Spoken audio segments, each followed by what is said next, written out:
நீங்க ஒரு பிசினஸ் பண்ணிட்டு இருக்கீங்க. உங்க பிசினஸ்க்கு வந்து ஒரு ஆப் ரெடி பண்ணி அது மூலமா மார்க்கெட்டிங் பண்ணலாம், அது மூலமா கஸ்டமர்ஸ் இன்க்ரீஸ் பண்ணலாம் அப்படின்றது நீங்க நினைப்பீங்கன்னா அப்ப இந்த வீடியோ உங்களுக்கு. ஸோ ஆக்சுவலா வந்து பழைய வீடியோ நம்ம போட்டிருந்த வீடியோ பார்த்துட்டு ஆக்சுவலா ஒரு கஸ்டமர் கால் பண்ணியிருந்தாங்க. ஸோ அவர் மீட் பண்ணியிருந்தோம். ஸோ ஆக்சுவலா வந்து இவருமே பார்க்கறதுல வந்து ஒரு ரீட்டைல் ஸ்டோர் வந்து வச்சிருக்காங்க. ஸோ அந்த ரீட்டைல்ல வந்து பார்த்தீங்கன்னா ஸ்டேஷனரிஸ் இருக்கு, ஃபேன்சி ஐட்டம், அதெல்லாம் வந்து எம்ப்ராய்டரி ஐட்டம்.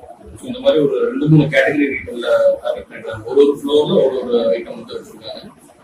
ஸோ இதுல வந்து நம்ம அவரோட லாஸ்ட் 1.5 இயர் அவரை பத்தி சொல்லணும்னா அவர் வந்து பார்த்தீங்கன்னா லாஸ்ட் 1.5 இயர்ல வந்து பார்த்தீங்கன்னா ஒரு 20,000 நியூ கஸ்டமர்ஸ் வந்து அவரோட ஆஃப்லைன்ல வந்து அவரோட ஸ்டோர் வந்து விசிட் பண்ணி பர்ச்சேஸ் பண்ணிருக்காங்க. ஸோ அதுல ஒரு 10,000 கஸ்டமர்ஸ் வந்து ரெகுலரா ஷாப் பண்ணுவாங்க. ஸோ இதுல வந்து பார்த்தீங்கன்னா இவர் ஆப் ரெடி பண்ணிருக்காரு. அந்த ஆப் மூலமா வந்து பார்த்தீங்கன்னா கிட்டத்தட்ட ஒரு 500 ஆப் வந்து டவுன்லோட் பண்ணிருக்காங்க. ஸோ அதுல வந்து 300 கஸ்டமர்ஸ் வந்து ஒன் டைம் ஷாப் பண்ணிருக்காங்க. ஸோ அதுல ஒரு 50 கஸ்டமர்ஸ் வந்து பார்த்தீங்கன்னா செகண்ட் டைம் பர்ச்சேஸ் பண்ணிருக்காங்க. அவங்க ஆப் மூலமா. ஸோ 20 கஸ்டமர்ஸ் வந்து பார்த்தீங்கன்னா தேர்ட் டைம் ஃபோர்த் டைம் வந்து பர்ச்சேஸ் பண்ணிருக்காங்க. இந்த இடத்துல வந்து இந்த ஆப்போட டவுன்லோட்ஸ் இன்க்ரீஸ் பண்ணணும். அவரோட ப்ராப்ளம் என்ன சொன்னாருன்னா வந்து பார்த்தீங்கன்னா ஆப்போட ப்ராப்ளம் வந்து பார்த்தீங்கன்னா ஆப்போட டவுன்லோட்ஸ் இன்க்ரீஸ் பண்ணணும். ஸோ அது மூலமா கஸ்டமர் பேஸ் இன்க்ரீஸ் பண்ணணும் அப்படின்றது அவரோட சேலஞ்சா இருந்தாரு, மார்க்கெட்டிங் சேலஞ்சா இருந்தது.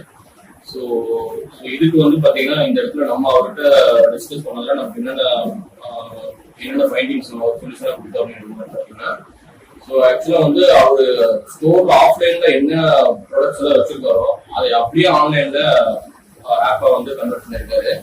ஸோ அவரோட ப்ராடக்ட் வந்து பார்த்தீங்கன்னா ஸ்டேஷனரிஸ், ஃபேன்சி ஐட்டம், ஸோ அதுக்கப்புறம் வந்து பார்த்தீங்கன்னா எம்ப்ராய்டரி ஐட்டம். ஸோ இது எல்லாமே வந்து பார்த்தீங்கன்னா இதோட நீடு வந்து கஸ்டமருக்கான நீடு வந்து பார்த்தீங்கன்னா ஸ்டேஷனரிஸ் அப்படிங்கிறதுலாம் வந்து ரெகுலர் நீடு இருக்கு. ஒரு எஃப்எம்சிஜி ப்ராடக்ட் அவங்க தான் மேபி வந்து அவங்களுக்கு ப்ராப்ளம் வந்து ரெகுலரா இருக்கு.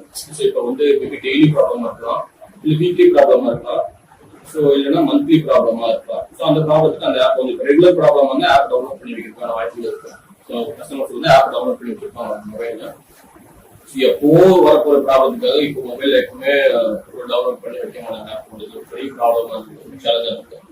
ஸோ இந்த இடத்துல வந்து பாத்தீங்கன்னா ஸோ அகைன் வந்து நம்ம இன்னொரு ஃபைண்டிங் என்ன வந்து பாத்தீங்கன்னா, ஸோ இது இல்லாம ஏதாவது ஒரு கேட்டகரி மட்டும் எடுத்து டார்கெட் பண்ணா பெஸ்டா இருக்கும் அப்படிங்கிற மாதிரி சொல்லி கொடுத்துருக்காங்க. ஃபார் எக்ஸாம்பிள் வந்து அவர் எதுல ஸ்ட்ராங்கா இருக்காரு அப்படின்னு பாத்தீங்கன்னா ஸ்டேஷனரிஸ்ல ஸ்ட்ராங்கா இருக்காரு அப்படின்னு சொன்னாங்க. ஸோ இப்போ ஸ்டேஷனரிஸ்ல எக்ஸாக்டா 2 டைப் ஆஃப் ஸ்டேஷனரிஸ் இருக்கு. ஆஃபீஸ் ஸ்டேஷனரி, இன்னொன்று பாத்தீங்கன்னா ஸ்கூலுக்கான ஸ்டேஷனரி. ஸோ இதுலயே எஸ்பெஷலி வந்து பார்த்தா ஸ்கூல் ஸ்டேஷனரிஸ்க்கு மட்டும் டார்கெட் பண்ணி அதுக்கு மட்டும் அந்த ஆப்பை பில்ட் பண்ணியிருந்தாங்க. ஆப்பை வந்து அதுக்கான ப்ராடக்ட்ஸ் மட்டும் ஆப்பை வச்சிருந்தாருன்னா ஸோ அப்போ மார்க்கெட்டிங் பண்றது கொஞ்சம் ஈஸியா டார்கெட் பண்ணலாம். ஸோ ஸ்கூலோட ஸ்கூல் ஸ்டூடெண்ட்ஸோட பேரண்ட்ஸ் வந்து ஈஸியா டார்கெட் பண்ணலாம். ஸோ ஸ்கூல் ஸ்டூடெண்ட்ஸோட பேரண்ட்ஸே எஸ்பெஷலி வந்து மதரை டார்கெட் பண்ணலாம். இல்லை இந்த இடத்துல ஒரு ப்ராப்ளம் இருக்கு. ஏன்னா வந்து பாத்தீங்கன்னா அவங்க டெய்லி ஒர்க்கிங் ப்ரொஃபஷனலா இருப்பாங்க, வீட்டுக்கு வருவாங்க. ஸோ அந்த டைம்ல வந்து பாத்தீங்கன்னா அகைன் அங்கே போய் ஒரு ஸ்டேஷனரி வாங்குறதுக்காக போயிட்டு வந்துலாம். இப்போ அமேசான்லயோ ஃபிளிப்கார்ட்லயோ ஆர்டர் பண்ணாங்க, ஒன் டே கழிச்சு தான் வரும். மேபி பட் இந்த இடத்துல வந்து ஒரு 30 மினிட்ஸ்ல அவங்க டெலிவரி கொடுக்க முடியுதுனால ஒரு சொல்யூஷனா இருக்கலாம். ஸோ அதனால ஒரு ஆடியன்ஸ் மட்டும் ஒரு கஸ்டமர் பேஸ் மட்டும் டார்கெட் பண்ணலாம். ஸோ அவங்களோட கஸ்டமர் யாரும் எக்ஸாக்டா பாயிண்ட் பண்ணிட்டு அதுக்கு வந்து முதல்ல ஆப் வந்து எல்லா ப்ராடக்ட்டையும் இது பண்ணிட்டு ஒரு ப்ராடக்ட் பர்டிகுலர் கஸ்டமரை டார்கெட் பண்ணோம்னா ஸோ அப்போ கொஞ்சம் மார்க்கெட்டிங் வந்து கொஞ்சம் ஈஸியா இருக்கும் அப்படிங்கிற மாதிரி நம்ம சொல்யூஷன் கொடுத்துருக்கோம். ஸோ அது மட்டும் இல்லாம இப்போ அவரோட ஆஃப்லைன் இருக்கிற பெரிய கஸ்டமர்ஸ்க்கு இந்த ஆப் மார்க்கெட்டிங் பண்ணணுமா அப்படின்னு சொல்லி கேட்டாங்கன்னா அவர் வேணாம், இல்லை ஸ்டோர்க்கே ஒர்க் ரெகுலரா. ஏன்னா ஸ்டோருக்கு வந்தா தான் வந்து அவங்க கஸ்டமர்ஸ் நிறைய எக்ஸ்ப்ளோர் பண்ண முடியும். அப்போ எந்த ப்ராடக்ட் அதிகமாக வாங்குறதுக்கான வாய்ப்பு இருக்கு. அப்போ அவர் நியூ கஸ்டமர்ஸ் தான் டார்கெட் பண்ணுறாங்க. அப்படின்னா வந்து அவர் ஃபைட் பண்றது வந்து ஆன்லைன் மார்க்கெட்ல ஃபைட் பண்ணிட்டு இருக்காரு, அவருக்கே தெரியாம. பட் ஆனால் ஆஃப்லைன்ல இருக்கக்கூடிய ஆஃப்லைன் மார்க்கெட்டை வச்சு கம்பேர் பண்ணி ஆன்லைன் மார்க்கெட் பில்ட் பண்ணி வச்சிருக்காரு. ஸோ அதனால என்னன்னா வந்து இந்த ஒரு மிஸ்டேக் வந்து அவர் பண்ணியிருந்தாரு. ஸோ இதுல வந்து பேரண்ட்ஸ் வந்து பாத்தீங்கன்னா எஸ்பெஷலி வந்து நம்ம என்ன ஃபோக்கஸ் பண்ணியிருந்தோம்னா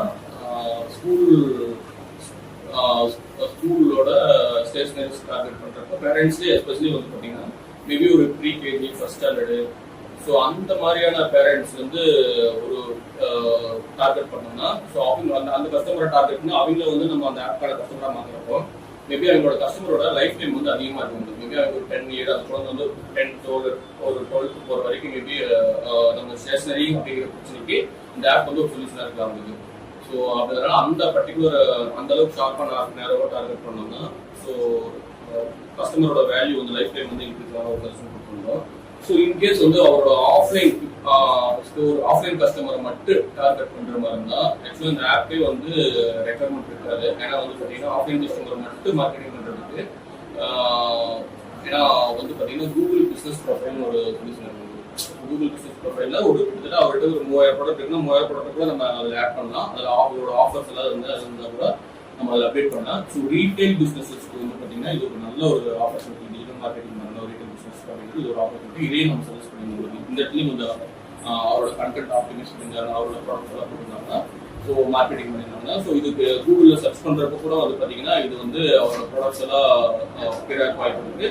ஸோ அது மட்டும் இல்லாமல் டைரக்ஷன் கிளிக் பண்ணி அந்த ஸ்டோருக்கு யூஸ் வந்துருவாங்க. ஸோ இது எக்ஸாக்டாக வந்து பார்த்தீங்கன்னா நியர்பை கஸ்டமருக்கு மட்டும்தான் அது இதோட விசிபிலிட்டி இருக்கும். ஸோ ஆக்சுவலாக ஸ்டோர் விசிட் வரும்னு நினைக்கிறீங்க பார்த்தீங்கன்னா ஒரு 2 கிலோமீட்டருக்குள்ள தான் வருவாங்க. 2-3 கிலோமீட்டர் மார்க்கெட் சைஸே வந்து பார்த்தீங்கன்னா 2-3-5 கிலோமீட்டருக்குள்ள தான் இருப்பாங்க. ஸோ அப்படிங்கிறப்பனா அந்த கஸ்டமர்ஸ் வந்து ஸ்டோர் விசிட் பண்ணிட்டு வரதுக்கு கூகுள் பிஸ்னஸ் வந்து ஒரு நல்ல ஆப்பர்ச்சுனிட்டியாக இருக்குன்னு சொல்லியிருந்தோம். இப்போ நம்ம பேசுனதுல வந்து பார்த்தீங்கன்னா உங்களுக்கு ஏதாவது ஐடியா இருந்தால் நீங்கள் கமெண்ட் செக்ஷனில் ஷேர் பண்ணுங்க.